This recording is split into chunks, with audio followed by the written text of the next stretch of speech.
Welcome to DeFi by Design, where we talk all things blockchain and cryptocurrency while striving to educate, empower, and enrich. What's up, guys? Real quick break here to tell you about the DeFi by Design podcast sponsor, Aave. Aave is a non-custodial, trustless, decentralized money market protocol which is leading the DeFi charge. We know Aave as the workhorse of DeFi with their A tokens, allowing you to earn interest on about 10 or 20 DeFi tokens by using app.aave.com. Again, that's app.aave.com or just aave.com, and then you can get redirected to the protocol.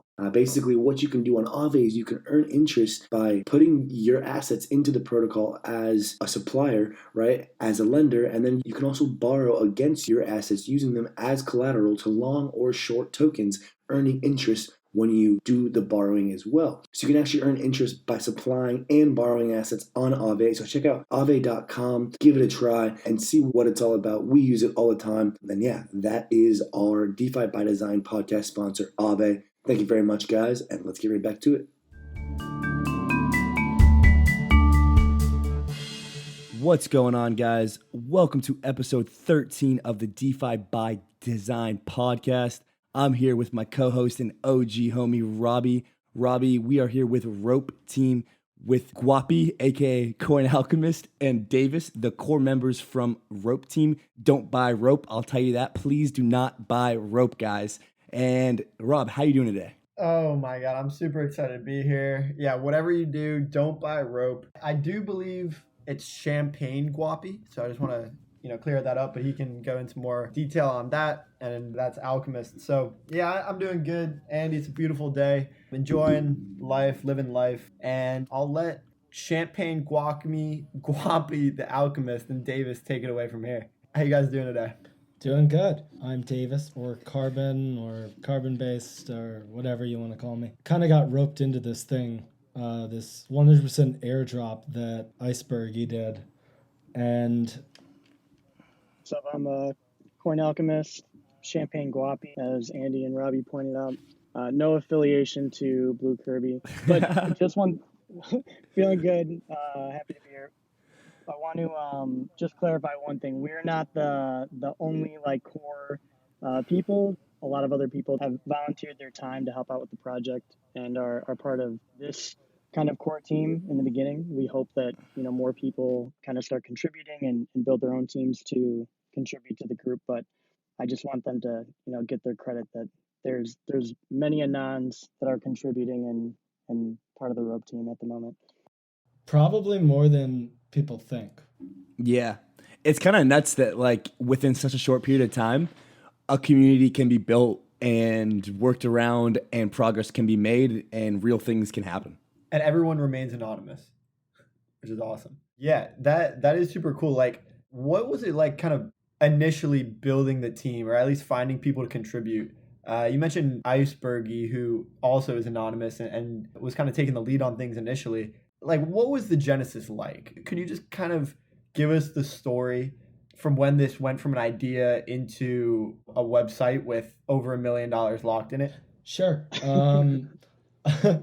Icebergy wanted to do an airdrop for the people who had missed out on the meme airdrop. That was me. That was me. Sorry. Yeah. So this was for everyone who missed out. And we got in a group the same night he thought of it.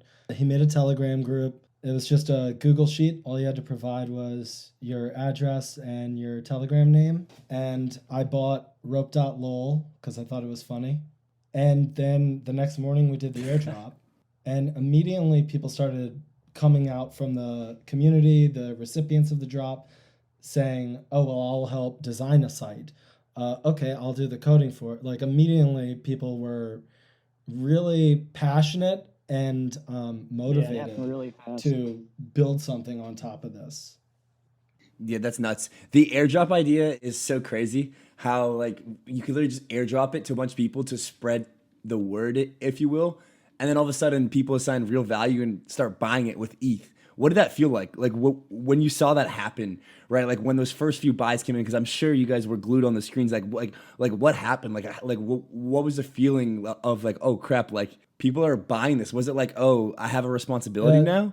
Or was it like, this is funny, I'm just gonna dump on them? Like you know, like kind of like, how did you feel at that point? It felt like pain to me. We should probably go into the fact that like the rope contributors are so like bullish on their own project that they buy the tops, all the local tops. And we don't, so we don't What? so we don't dump on them. What? Yeah, I was gonna say They dump on us. when it Awesome. when it started going up, it felt really painful to me because I seeded the pool at the bottom with the entire Ouch, that fat impermanent loss, dude. Ouch. It's gone. Had to like, and then Uniswap went down for me and wouldn't load. I was like buying much higher. Yeah, it was. I can say though, like the most amazing part of it all, and still like that boggles my mind, is that you become part of all these different like groups trying to kind of assimilate the same thing that went on with the airdrop and get a group together, just randomly drop it. But there's not a lot of organization that happens naturally, or there's not a team that's actually like extremely skilled at what they're doing that just comes together. And this group was it was like a really like by luck kind of chance that it all happened, because I mean the developers that are working kind of behind the scenes are really really amazing guys. They do great work, and the ideas that are kind of churning out are endless. Yeah, it was definitely magical how this group of people, many of us didn't even know each other before, came together to work on this. And like Alchemist said, the devs are just phenomenal. They're rock stars. All right. Enough of this rope shilling, guys. I've had enough of this. Enough. Robbie, you to say something?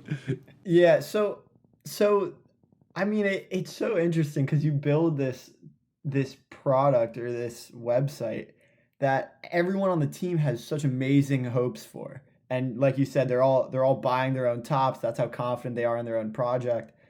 And then you title the entire thing "Don't Buy Rope." Like what was the idea behind that? Did that come from one person, or was it like, oh, this is clearly going to take crypto by storm because people are such, like, what's the word, outliers in crypto, or are they just anyone in crypto that just does not follow the mainstream? They avoid it at all costs. Why did you guys go with "Don't Buy Rope" as the main headline?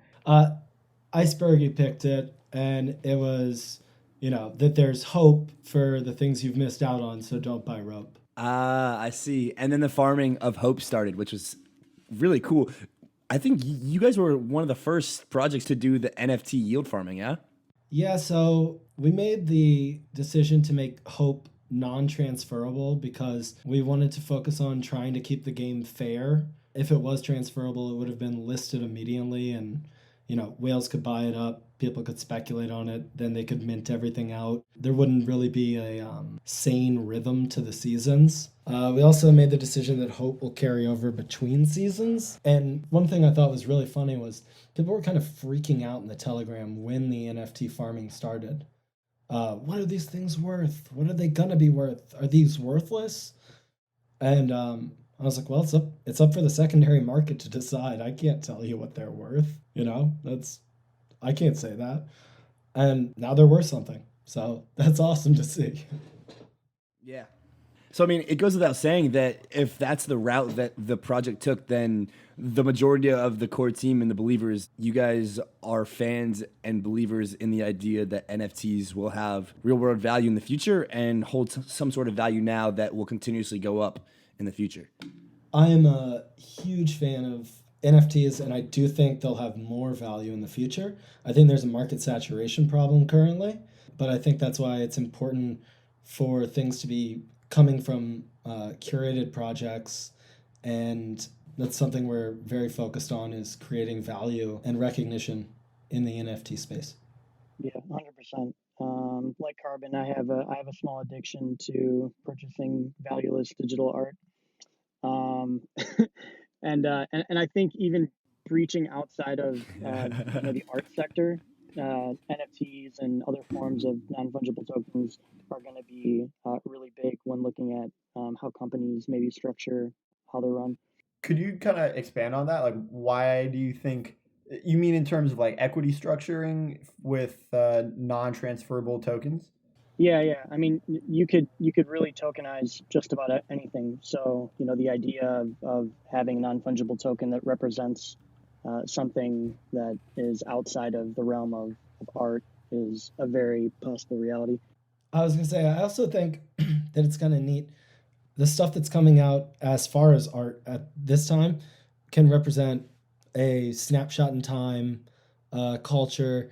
Having it says something about you beyond just the art piece. It says that you were a participant or that you were a part of this community. You were there for it. I mean, for that most recent launch that y'all did with the charity, we were just talking about it prior, but you guys launched an NFT and sold them out for 69 ETH and then gave it all to charity. Not only do the people who hold that NFT, it's almost like, yo, like, can I claim this as a tax write-off? Like, yeah, I did this. Like, I have this NFT. Like, it's proof. Like, you can't take that from me. And the funds went to charity. Now, obviously, that's like it's a stretch. But the idea, it remains like they can be used for many different purposes. And, proof of ownership, as you were saying. And then obviously, if you have one of those rope NFTs, you're by and large a big factor of the community. For sure. You could look at it even like licensing. Like NFTs for like cars and homes. Right, it's like stuff like that. What I like about like the charity thing, and we're going to do a lot more of these, is I don't think anyone has done that yet. You see a lot of projects that will do these charity giveaways, and they're still for profit. And I've always felt like if you're going to do a charity, like when you do real world charities as an individual, not as a tax exempt company, you're giving everything that you're earning to charity. You're not pocketing that money. So we chose to give 100% of that to charity. And that was probably the second like most magical I think time we had. It was just like from initial like just meme about the topic surrounding those NFTs to the idea of turning that into an NFT and auctioning them off for charity. I mean, selling them for charity, and the devs that came together to like build the claim site or build the purchasing part of the site for those was just really cool to see. Yeah, it all came together in like a couple of hours from concept to sold out in the contract. This money's going to charity with just everyone working. It's pretty magical. Where did you guys actually donate the funds? Like which charity did you choose? I'm also curious, what goes into the decision making behind Rope when you're organizing decisions between so many people that probably have different viewpoints on a lot of things? How does governance work when it comes to Rope? So the donation is going to Save the Children, which is an international humanitarian mission for children around the world.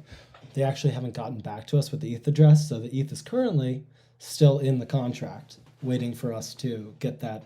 Regarding governance, the Treasury operates a multi-sig. It's 5 of 9 for quorum. And then anything that's determined to be, we're not a DAO, anything that's determined to be like a actual key decision, we have a snapshot page for. So we just did one a few days ago that was about extending the season a couple of days because we were launching a new feature called Jump Rope, and it passed the community, so we were able to launch that, and that's going well too. Nice. Yeah, the governance has been a huge thing for so many protocols right now. Like, it's just like it seems like it's the time for all the protocols who have been big, like the OGs, even like Aave, SNX, all of them who've been in the governance for so long.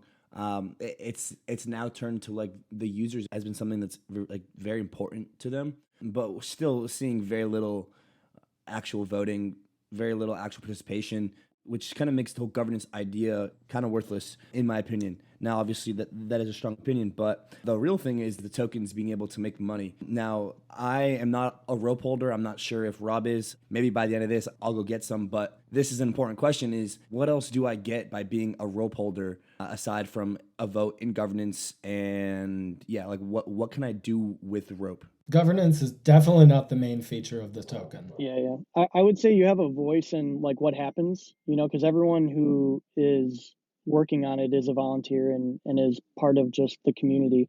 So like everyone who voices, suggestions and features and stuff, we kind of rally around those ideas and go, will this work? Can this work? And we have some pretty funny ones that I think everyone will see soon that were all community ideas, and other things that will probably be incorporated that were just, from the community that said like, oh, you guys should probably do this, or this would be cool if we could do this. So it is, I would say at least the think tank is very much community ran. And then it's just, the developers prioritizing and going, what's the most important and how can we make this as fair as possible? Nice. Yeah. The governance being the main tool is never a good sign. So I mean, obviously there's yield farming opportunities available, which by the way, the UI is absolutely sick. If you guys haven't checked that out, you guys got to go to the website. It's insane. Yeah, hats off to Kay, Mune, and Froggy. Yeah. Although not gonna lie, it is kind of like confusing, but maybe by design. Like we don't want you to buy it. like Yeah, don't buy it, don't farm with it, don't do anything. Don't get in the spindle. Yeah. Don't jump rope. So we were talking in our last podcast with Chao Wang. I'm not sure if you guys have seen him on Twitter. He's been tweeting a lot of takes on DeFi and markets overall. Definitely has like some institutional knowledge, et cetera, et cetera. And we were talking on the concept of the zero-sum nature of markets, right? And how DeFi has introduced some sort of positive sum ideas. But is that even really possible? Like, are markets able to be positive sum? Are industries, are companies, right? So with the airdrop structure of rope, of meme, of uni, right? Do you see the markets being able to shift in any way from, say, zero sum to a more positive sum environment within the community, within the users? Or is DeFi as a whole, is it still obviously all zero sum? It's a market. There's winners, there's losers, there's folks who are long, there's folks who are short, and somebody wins. What's your take kind of on that in the DeFi space as a whole with rope just overall? I think everything works that way. There's going to be winners, there's going to be losers, and it comes down to implementation and like really showing up. Like if you're going to sit back and be stagnant, then someone else is going to come out with a better idea and is going to attract more attention and is going to have more volume and more money being put into their platform. So it's important to continue to innovate and put things out and build trust in the people that are using your products, because that's the only way to really get true market capture and continue to not be one of the projects that eventually just fall to zero. And what are some of the future plans that you guys have? Maybe there's stuff that you kind of, have to keep under wraps, but like, where are you headed in terms of more seasons? I'm guessing comes with more NFTs. So there's going to be a season next week. And that's basically all we can say. The current season ends in 2 days, and everything else will be an alpha league. Dump it, guys. Dump it. Hey, if you're a whale and listening, dump it. Yeah. But I will say, like, I'd like to give a shout out to the ghouls and the base community. We recently launched a rover with them on Moonbase, so there'll be there's something else to check out there. And there's I think everyone will be really happy with what's to come. Nobody on the team's bored. We're all having a lot of fun and enjoying kind of innovating and coming out with new stuff. So I don't see it ending anytime in the near future. Yeah, that's awesome. So, I mean, I like Andrew said earlier, I love the UI. He mentioned it was kind of confusing, but all of these tweets on the side, the one that really catches my eye is "Dev's dead." And I think I saw that tweet. I forget who it was from, but like, where did that come from? There's clearly lots of devs, and you're all alive. So there's got to be like a deeper ideological meaning. It kind of reminds me of like the keys burned Based thing, like keys burned or something like that on Based. Dev's dead. Can't rug pull. Yeah, Yeah, precisely. dead devs cannot rug pull. Yeah, so it's bullish, if it's just like he's being burned, as you said. Yeah. I mean, But that's kind kind of, of I was gonna say, kind of breaching off from that, like there's a lot of hate right now. It seems from the suits and industry bros against anons and anon developers and stuff like that.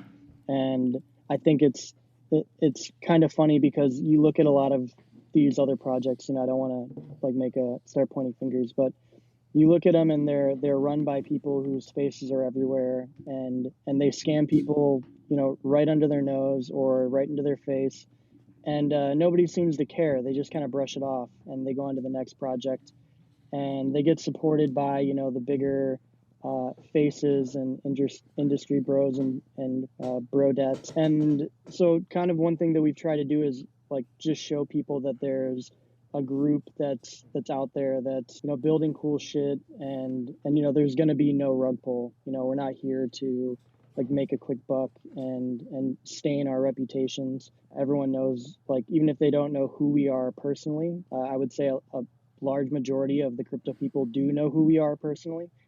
We're not fully anon.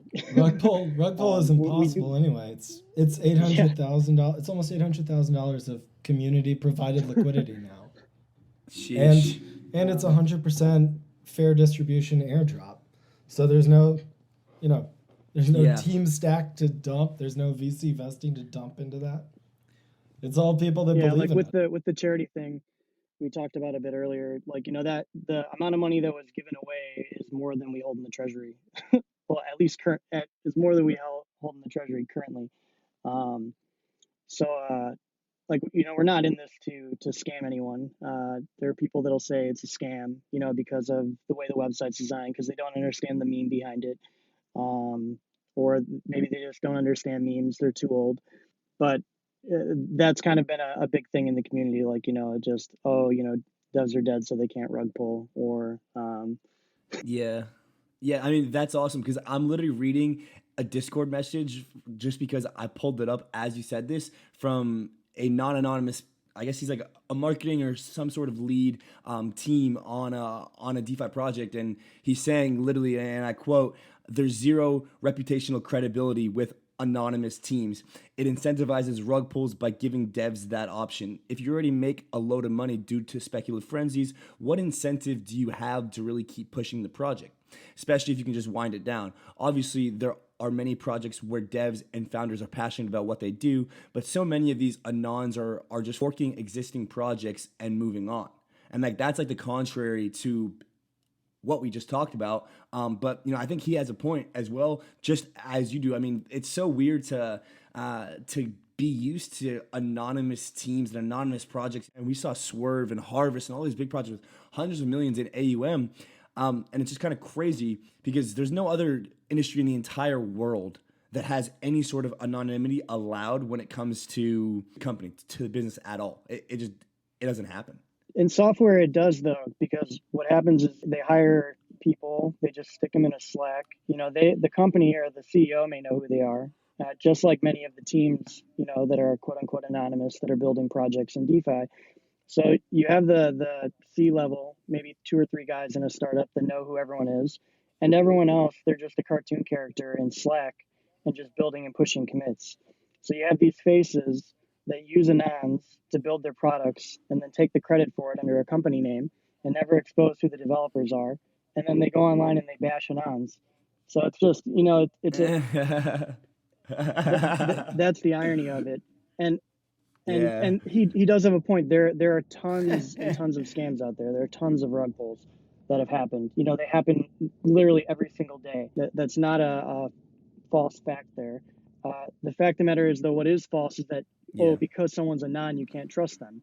It's not true, because the internet it's is a truly like dark and evil place, and people are malicious, as you can see with just how the whole thing with Kirby went down, and people wanting to dox him, and these 4chan threads that are just digging through his personal life and information and stuff. Oh yeah. And there's no benefit to scam and rug pull when there are people, when there is like a web of trust that know who you actually are, because they don't want their reputation stained because they're associated with you. So they're going to give you up. They're going to tell people who you are so No. they can come and set things right. So it's just like you have to have there has to be some level of trust that's being had with the group, and that really requires other people knowing, who those people are outside of their online persona, or their online persona having built up enough rep over years to where people really trust that. And I understand that there are people that find that hard, but when you really look at how most software is put together and built, like, I mean, it's really no different. Yeah.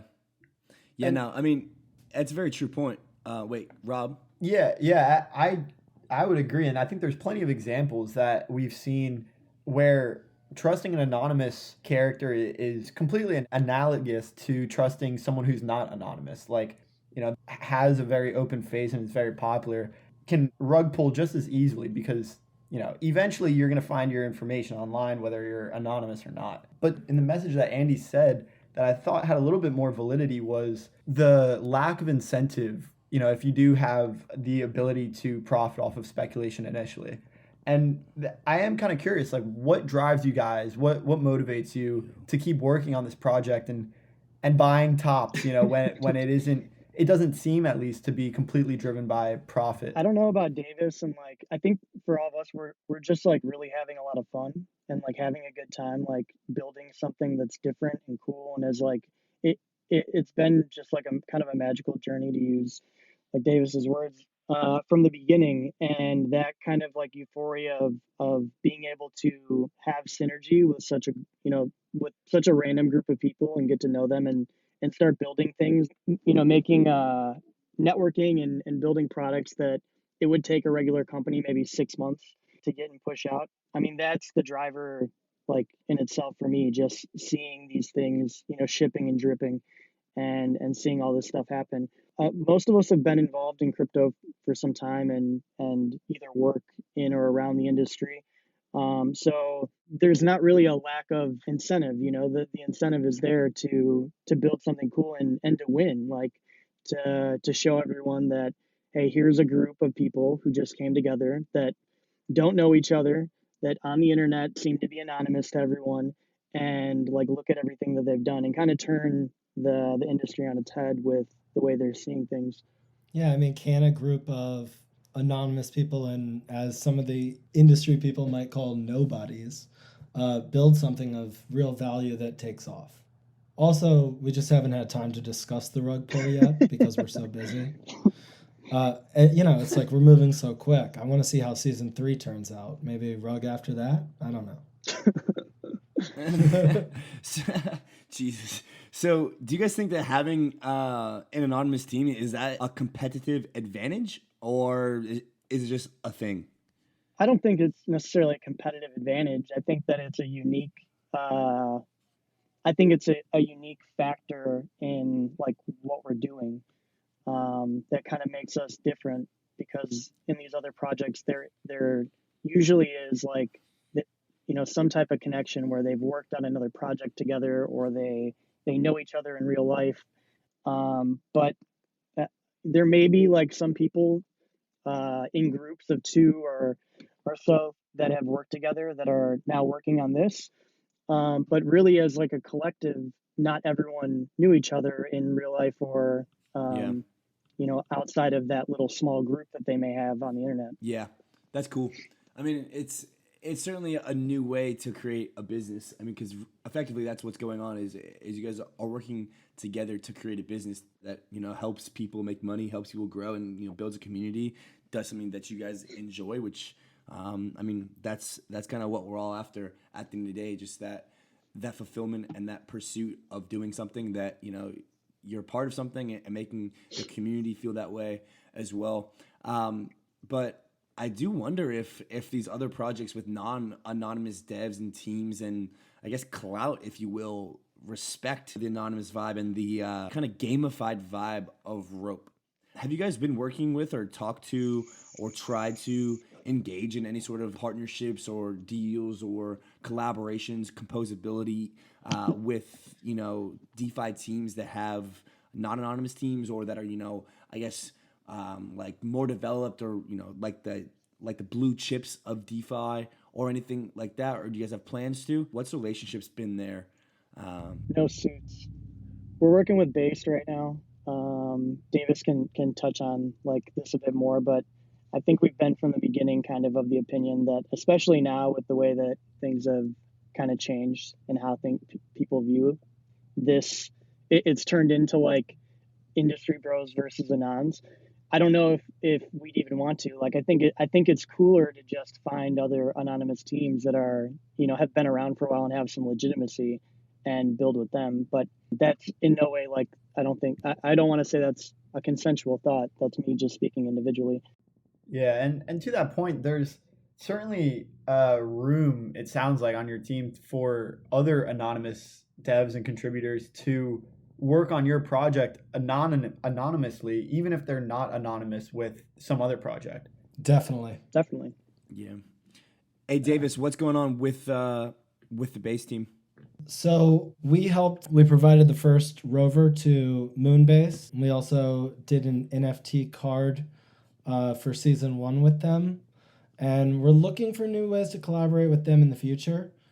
But they've definitely been very supportive as an anonymous team of our project from the start, from the very first day. And many of us were also Based community members from the start of Based. Nice. Yeah. So, there's some crossover there. Yeah. Kind of like a similar idea and vibe towards the whole idea of building projects. We put out a tweet on DeFi Slick the other day. We got totally memed for it. It was like the best projects in crypto are the ones that are inclusive to the community and to people who are, unaware of it. Meaning it's easy to understand, good tokenomics, good community, welcoming. And then some base member completely took it and did the opposite. It was like, the best projects are exclusive to everybody. They have the best memes, tough to understand tokenomics, and like blah, blah, blah, blah, blah, and absolutely ratioed us. It was just funny. How do you guys feel about that? The inclusiveness versus the exclusivity? Does it add a certain layer, based, rope, other projects? Like, how do you guys feel about making it easy to understand versus kind of like that, like, exclusive, don't buy rope, like, this is like a secret Kirby if you understand type of thing? Obviously not Kirby, but like how do you guys feel about the exclusivity versus like the inclusivity in certain projects, and like with your own investments or just with communities? I'm a fan of the approach of exclusivity. If you have been playing rope, it is very complicated as far as the actual mechanics and strategies, and it's going to get more so.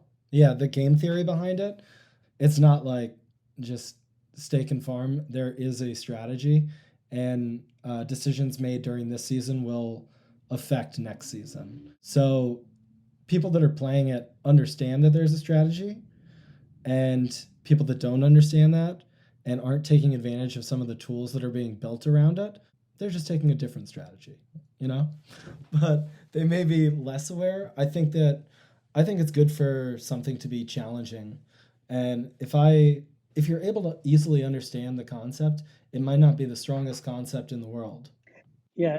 So just to add on to it a bit, I'm definitely a fan of like an exclusivity type of thing, because when you have to kind of search for the meaning and the why, it gets you more engulfed in the project itself or what they're trying to do, because now you've learned or you've taken some steps to understand it a bit better than just going, oh, is this going to moon? Is number going to go up?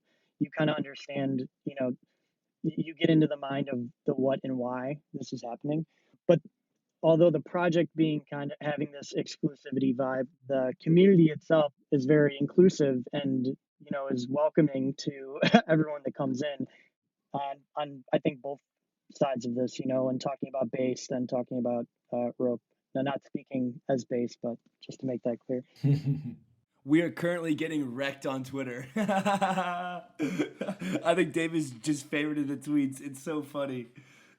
Oh, goodness. Yeah, so to be honest, I didn't really completely understand the exclusivity. I mean, like I get it, like with the base and stuff like that, but it's kind of funny to hear it from you guys as we're literally getting ratioed right now on Twitter in real time, tweets being screenshotted and getting roasted. It's good times. I gotta find it.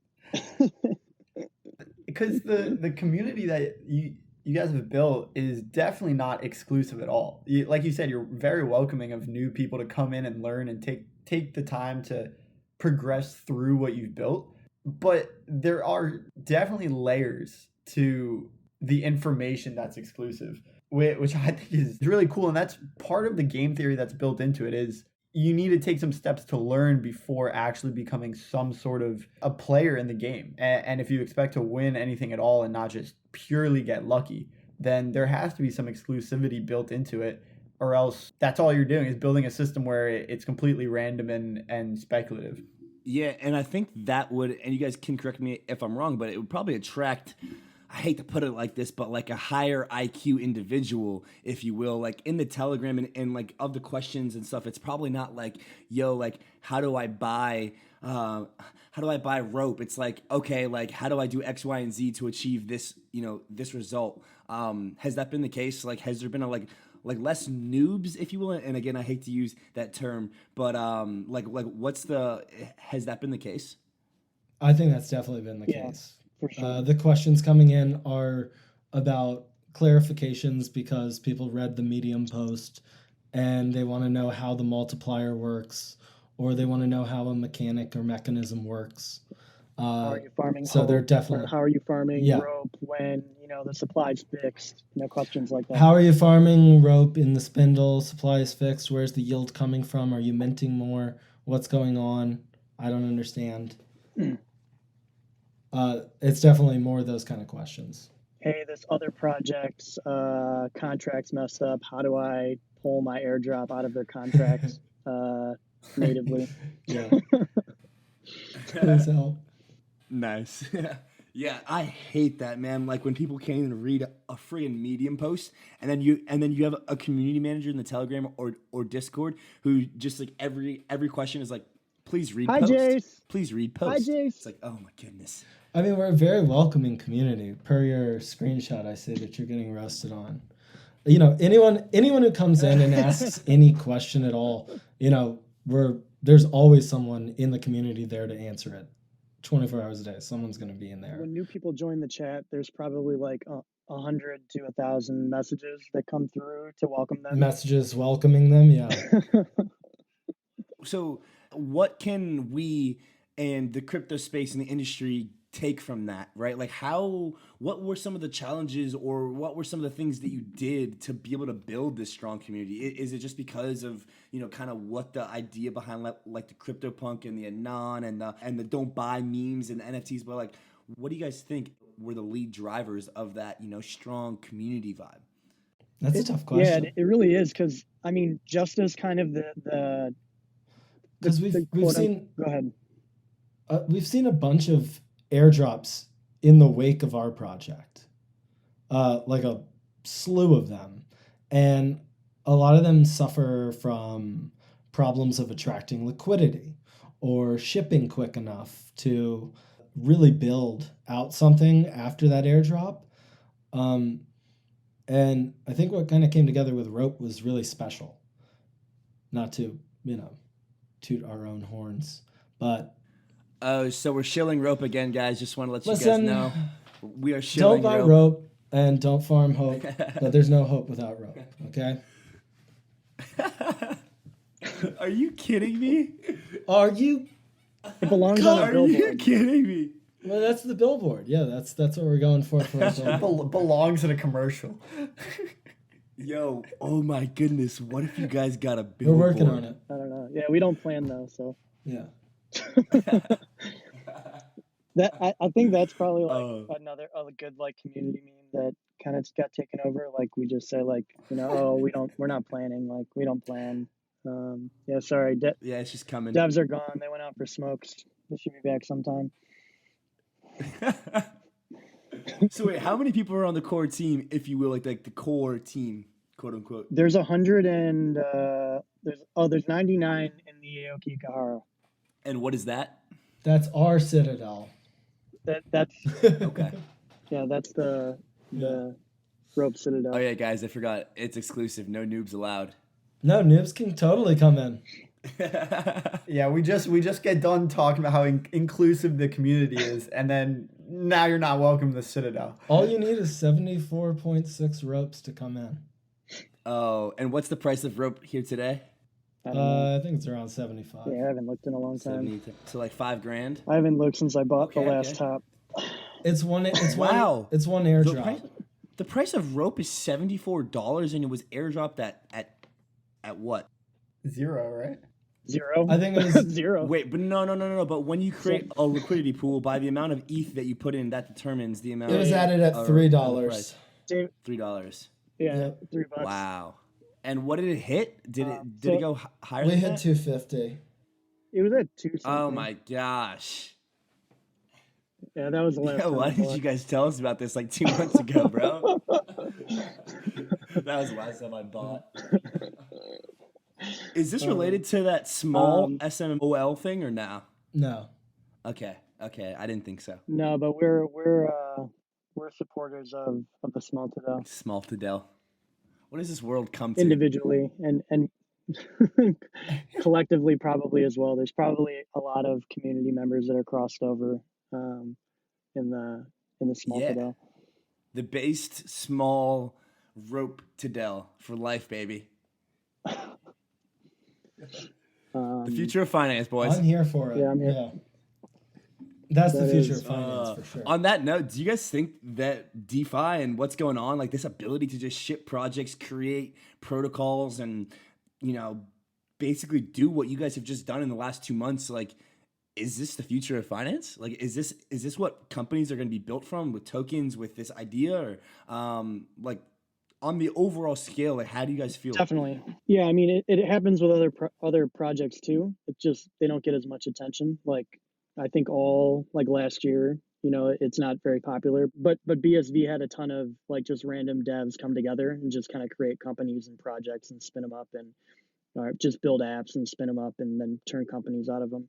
You see it on EOS, you see it on like it's just not as big because DeFi is huge on Ethereum. It's not big anywhere else.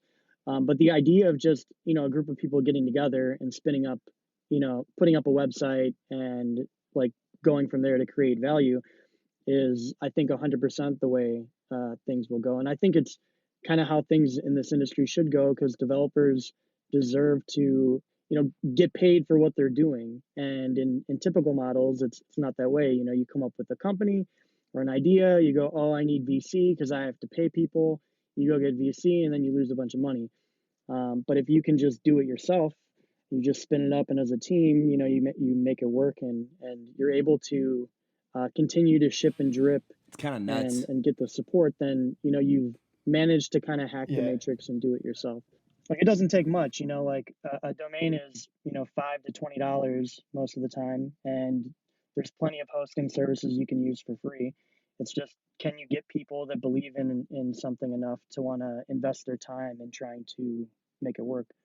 Yeah, and that's where the exclusivity seems like it's really valuable in this case because you get people invested in the project with like almost before they even know about it because there's so much that they don't know that they need to take some steps to learn, and then they're a part of the team because they know more than someone else, and then they can teach and go from there. I mean, even with everything that we do, like as long outside of we were telling people kind of in the chat the other day that like outside of maybe like what the next feature is going to be or who's like doing the artwork for a new season, like there's no advantage that like any of the quote unquote core team has over like anyone else. I would say that the community itself has figured out ways to outgame everyone that's built the project within the game that's being played with rope.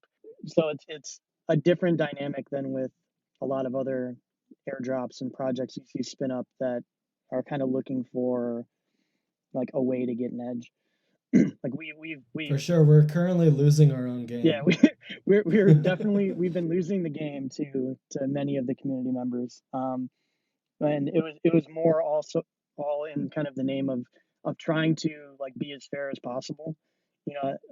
working in the software industry and working kind of around this industry for some time, you see how a lot of dev teams and people behind projects find some way to like get over or get an advantage on the rest of the people that are they're actually the ones that are the reason the project is successful. Like if you don't have a strong community to support the project, then like who are you doing it for? Like you're just doing it to be traded and like not have any value outside of what a speculator sees. So it's just a different approach overall. Yeah, it kind of hits again on like the idea of DeFi and this ability to build communities, build protocols, build projects from like a bottom up kind of push rather than like a top down. Where you need big money and big investments and big names and big this and big that. Obviously, it helps to have Twitter followings. It helps to have a loyal audience already. It helps to have people who know you and trust you. And skills, of course, you need the coding skills, the marketing skills, the community management, just like that kind of idea. But yeah, I mean, it's almost unlocked a whole new wave. But on a more serious note, Ethereum, gas prices, scaling, it's going to be a problem for you guys. It's going to be a big problem. I mean, it's not been a problem recently, which has been very nice. I think I saw 21 Gwei the other day. 21 Gwei. I was like, what yeah, world it's been this? nice lately.